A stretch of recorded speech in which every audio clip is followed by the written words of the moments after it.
오늘 같이 은혜 받을 말씀은 로마서 8장 26절 말씀부터 39절 말씀입니다. 한 절씩 교도하겠습니다. 이와 같이 성령도 우리의 연약함을 도우시나니 우리는 마땅히 기도할 바를 알지 못하나 오직 성령이 말할 수 없는 탄식으로 우리를 위하여 친히 간구하시느니라. 마음을 살피시는 이가 성령의 생각을 아시나니 이는 성령이 하나님의 뜻대로 성도를 위하여 간구하심이니라. 우리가 알거니와 하나님을 사랑하는 자 곧 그의 뜻대로 부르심을 입은 자들에게는 모든 것이 합력하여 선을 이루느니라. 하나님이 미리 아신 자들을 또한 그 아들의 형상을 본받게 하기 위하여 미리 정하셨으니 이는 그로 많은 형제 중에서 맏아들이 되게 하려 하심이니라. 또 미리 정하신 그들을 또한 부르시고 부르신 그들을 또한 의롭다 하시고 의롭다 하신 그들을 또한 영화롭게 하셨느니라. 그런즉 이 일에 대하여 우리가 무슨 말 하리요? 만일 하나님이 우리를 위하시면 누가 우리를 대적하리요? 자기 아들을 아끼지 아니하시고 우리 모든 사람을 위해 내주시니가 어찌 그 아들과 함께 모든 것을 우리에게 주시지 아니하겠느냐.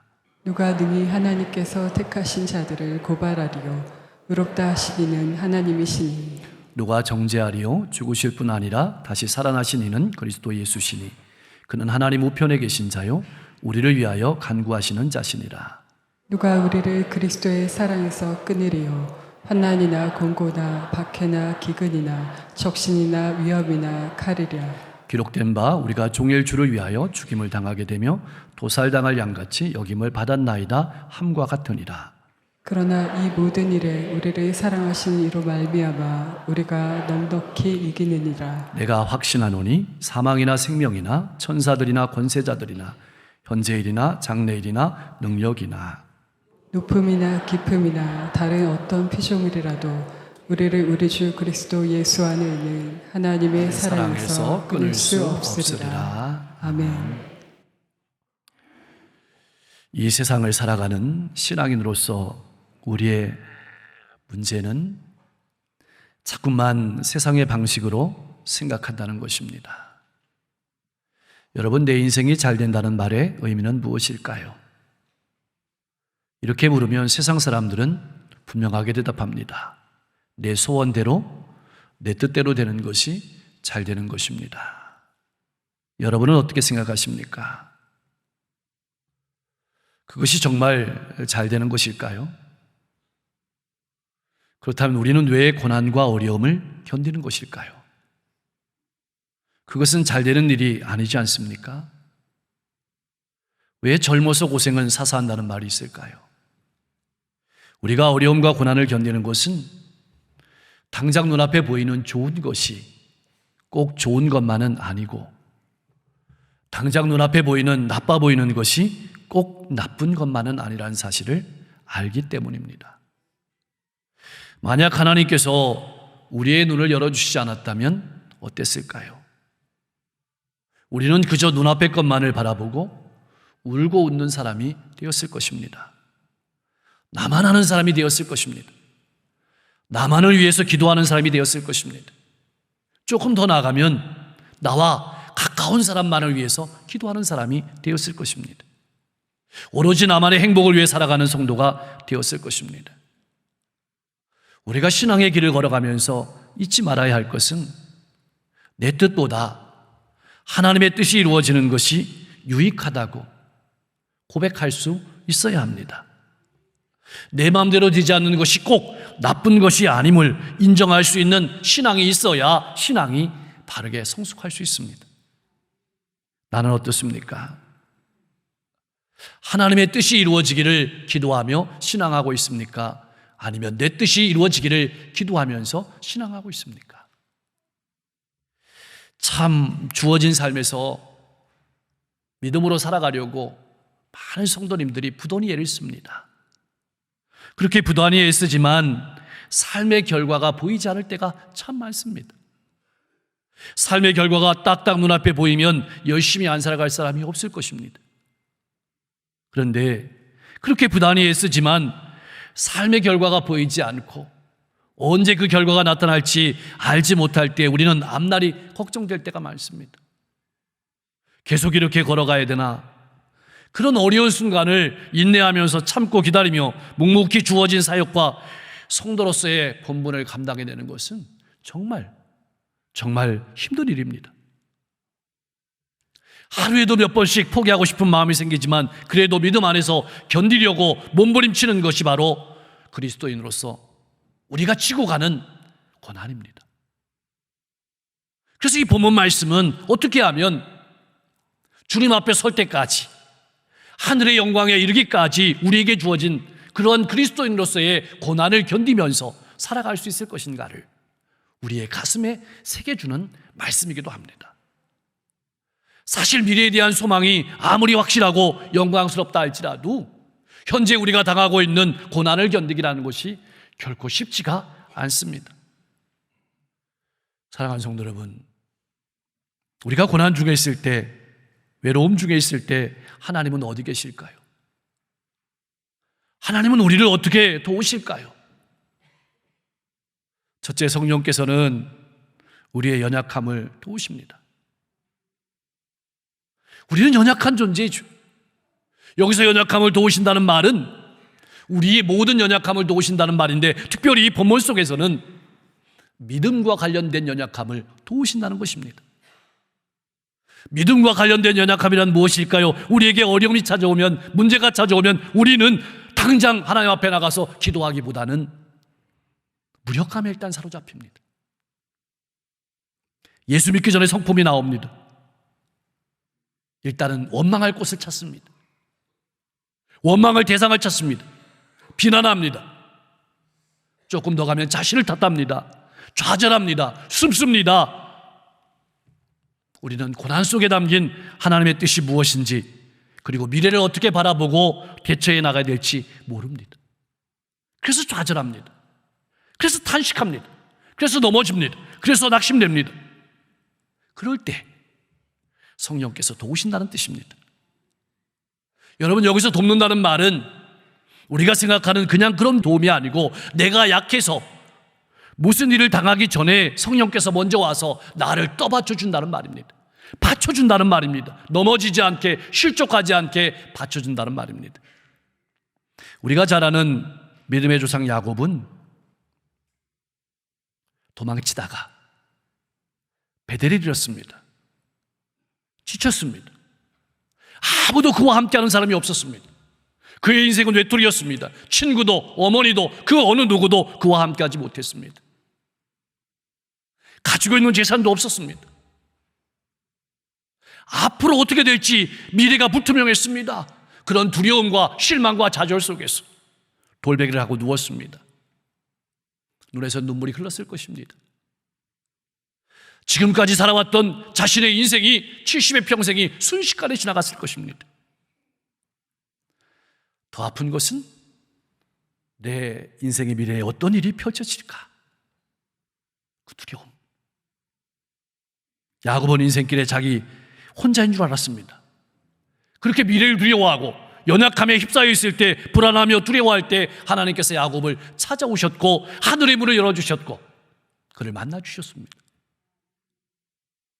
그를 받쳐주신 것입니다. 넘어지지 않게, 실족하지 않게 받쳐주시는 그 힘에 의지해서 20년이라는 엄청난 세월을 견뎌냈습니다. 그 세월은 지금까지 살아왔던 세월과는 비교될 수 없는 더 아픔의 세월이었습니다. 우리도 인생의 어려움과 고난을 당하여 불안해하고 두려워할 때, 그때 우리 안에 거하시는 성령께서 일하십니다. 어떤 일을 하실까요? 우리가 읽은 말씀대로 말할 수 없는 탄식으로 우리를 위해서 기도하십니다. 왜 기도하실까요? 우리는 연약함으로 인해서 무엇을 기도해야 될지 알지 못하기 때문입니다. 우리가 기도하는 것은 당장 내 눈앞에 보이는 내 손으로 만져지는 것뿐입니다. 어떤 것이 좋은 것인지, 어떤 것이 유익한 것인지, 어떤 길이 바른 길인지 알지 못하기 때문에 하나님의 뜻을 아는 성령께서 도우셔서 우리로 하여금 하나님의 뜻을 바라보고 기도하게 하시는 것입니다. 성령께서 탄식하며 기도하는 기도의 내용은 무엇일까요? 우리가 신앙의 길을 걸어감에 있어서 하나님의 목표하심을 잃지 않도록, 주님을 바라보고 살아가도록 도우신다는 겁니다.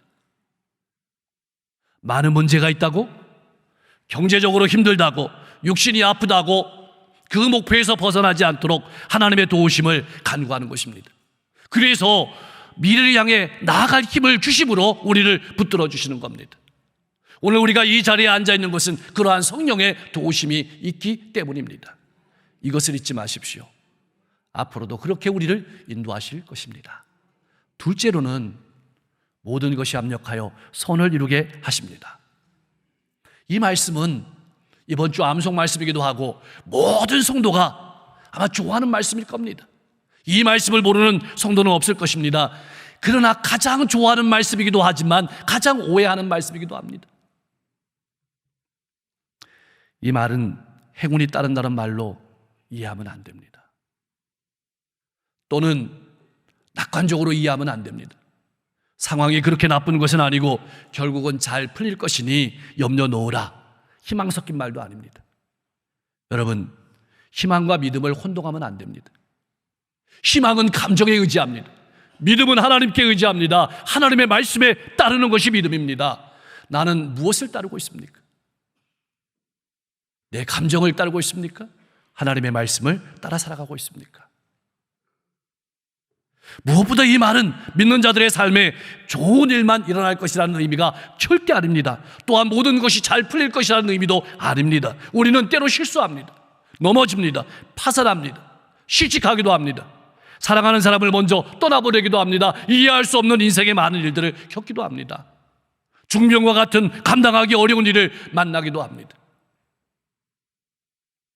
그러나 낙심할 필요가 없습니다. 감당기 어려운 아픔과 고난이 있기도 하지만 이러한 모든 것들에 역사하셔서 선한 결과가 일어나도록 일하신다는 뜻입니다. 어떤 것은 우리가 살아있을 때 그 결과를 볼 수도 있을 것입니다. 그러나 어떤 것은 우리 후손 때 그 결과를 볼 수도 있을 것입니다. 그렇다면 무엇이 선한 열매일까요? 무엇이 선한 결과일까요? 바로 주님을 닮아가는 것이, 주님을 따라가는 것이 선한 결과입니다. 주님을 따라 사는 것입니다.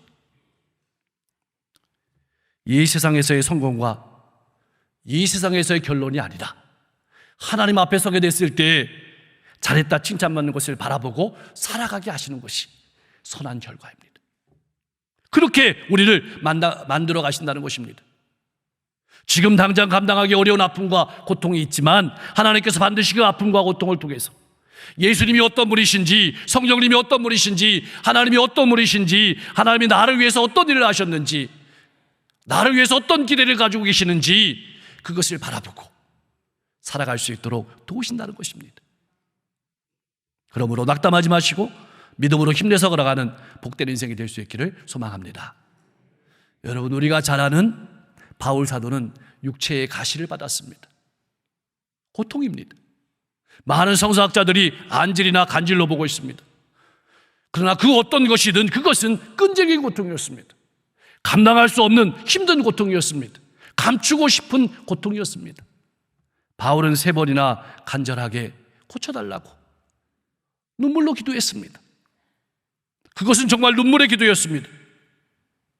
다른 사람은 잘 그렇게 쉽게 고쳐주셨는데 복음을 전하는 자신이 그렇게 아프면 어떻게 감당하겠습니까? 그러니 고쳐주십시오. 그러나 하나님은 바울에게 이렇게 말했습니다. 고린도후서 12장 9절의 말씀입니다. 우리 같이 한번 읽어보겠습니다. 나에게 이르시기를 내 은혜가 내가 족하다.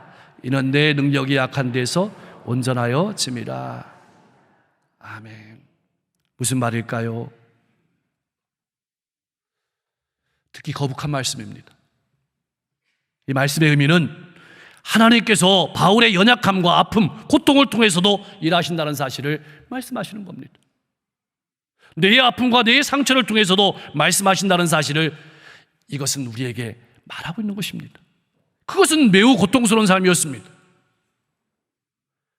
그러나 그것이 바울에게는 고통이었지만 그 고통은 또한 하나님의 은혜였습니다.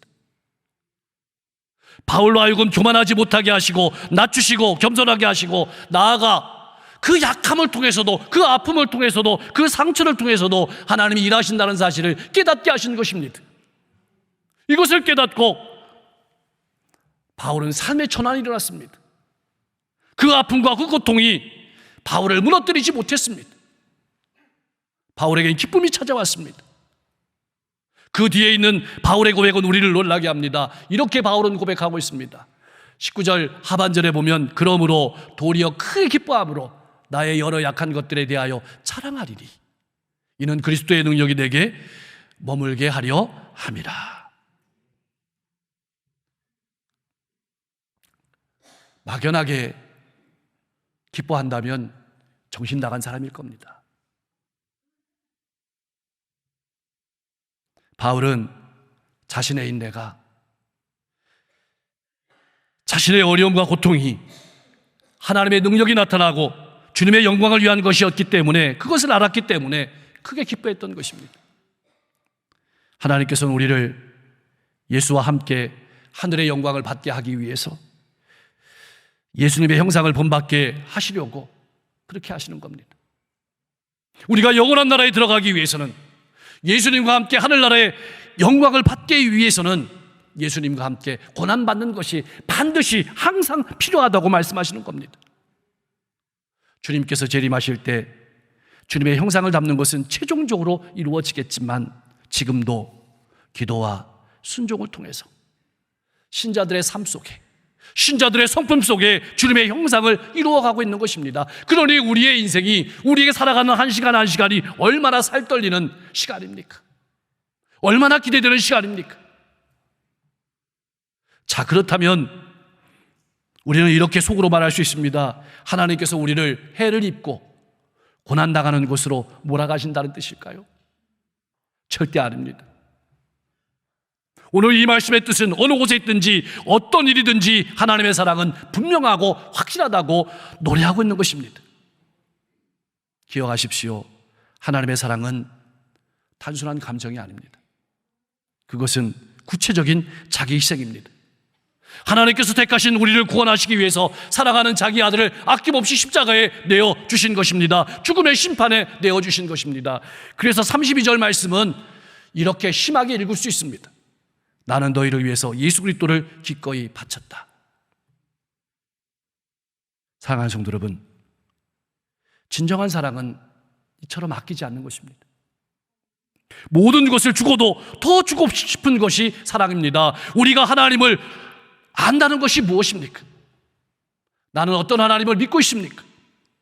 그렇다면 나의 삶의 태도에, 나의 삶에 걸어가는 길 가운데 이러한 사랑의 모습이 나타나야 될 것입니다. 가치관이 달라져야 합니다. 그런데도 우리는 여전히 사람들의 말에 흔들리고 세상 가운데 넘어집니다. 상처를 받습니다. 다른 사람이 나를 어떻게 바라볼까? 다른 사람이 나를 어떻게 생각할까? 여기에 초점을 맞추고 살아갑니다. 하나님이 나를 어떻게 바라보실까? 하나님의 사랑에 초점을 맞추고 살아가야 되는데 숨어버립니다. 과거 속에 사로잡혀 살아갑니다. 주님께서 보시면 얼마나 마음이 아프실까요? 37절 말씀은 이렇게 우리를 세워주고 있습니다. 그러나 이 모든 일에 우리를 사랑하시는 이로 말미암아 우리가 넉넉히 이긴다. 여러분, 조금 이긴다는 말이 아닙니다. 불확실하게 이긴다는 말이 아닙니다. 완전하게, 확실하게 이긴다는 뜻입니다. 왜냐하면 주님께서 이미 이기셨기 때문입니다. 부활하셨기 때문입니다. 승천하셨기 때문입니다. 그러므로 신앙은 십자가에서 이긴 싸움을 싸워나가는 것입니다. 결과를 알고 싸우는 것이 신앙의 싸움입니다. 넉넉히 이긴다는 말씀 가운데서는 그 말씀의 진정한 의미는 고통스러운 현실 가운데서도, 어려움 가운데서도, 그 아픔을 통해서도 하나님이 일하신다, 그 의미가 이 말씀입니다. 우리를 끝까지 지켜주는 것은 사람의 손이 아니라 우리를 놓지 않으시고 끝까지 붙들어 주시는 주님의 손입니다. 그러므로 사랑하는 성도 여러분, 넘어졌더라도 다시 일어나면 됩니다.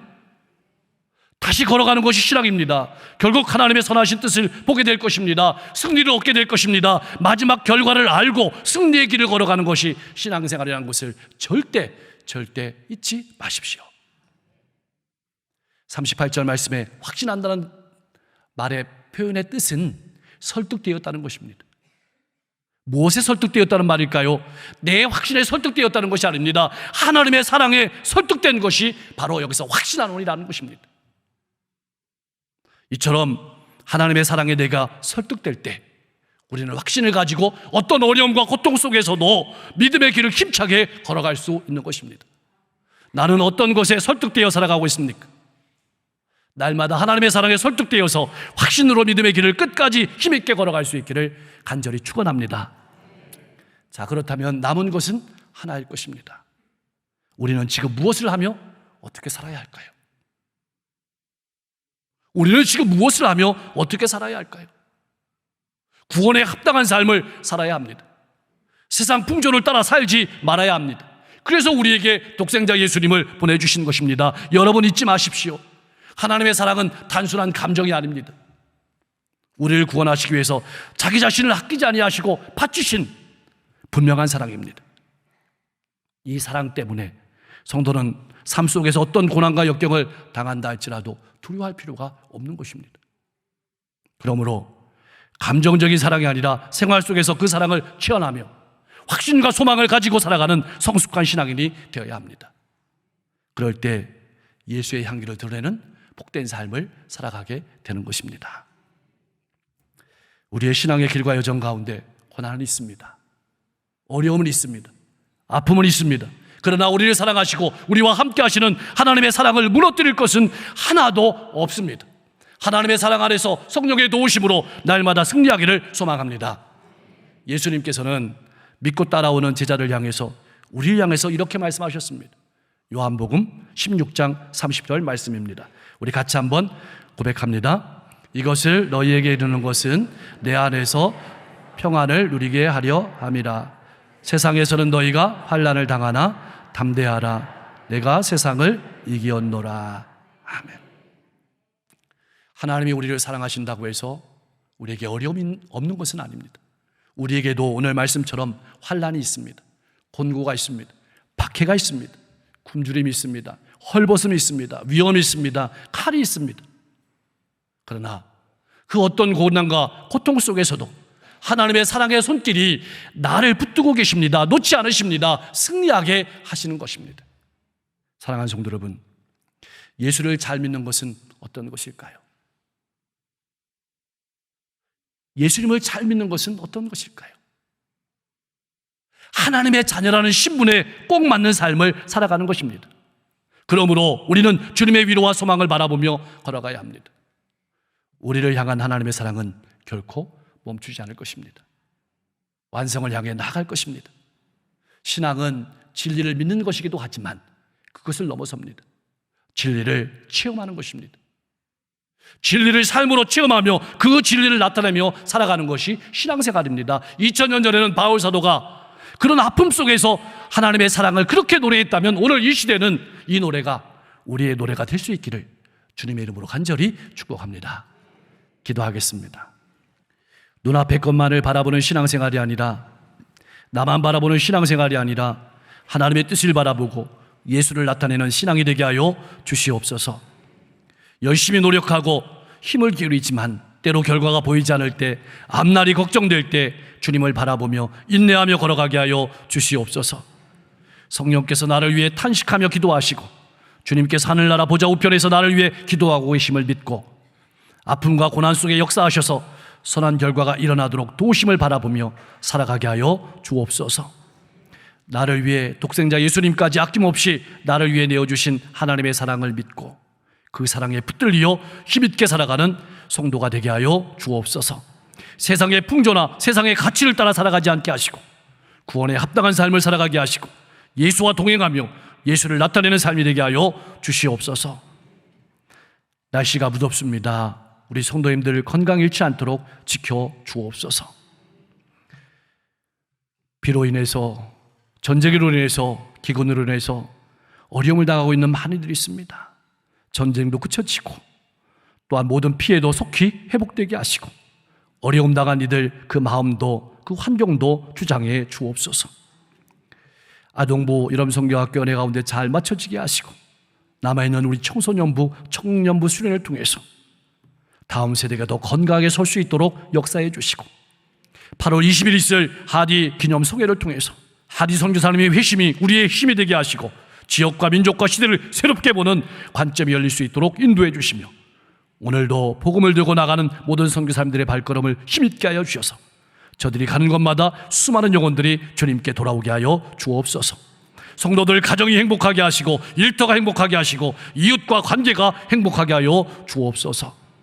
복음으로 이 민족의 오속기 통일되게 하시고 이 민족의 정치가 상생하는 정치가 되게 하시고 이 땅의 300여 교회와 6만 교회가 다시 한번 하나님의 불꽃이 되어서 복음의 불을 밝히고 복음의 생명력의 가치를 많은 사람들에게 드러내 보일 수 있는 건강한 교회로 자리 잡을 수 있도록 역사해 주옵소서. 예수님의 이름으로 간절히 기도하옵나이다.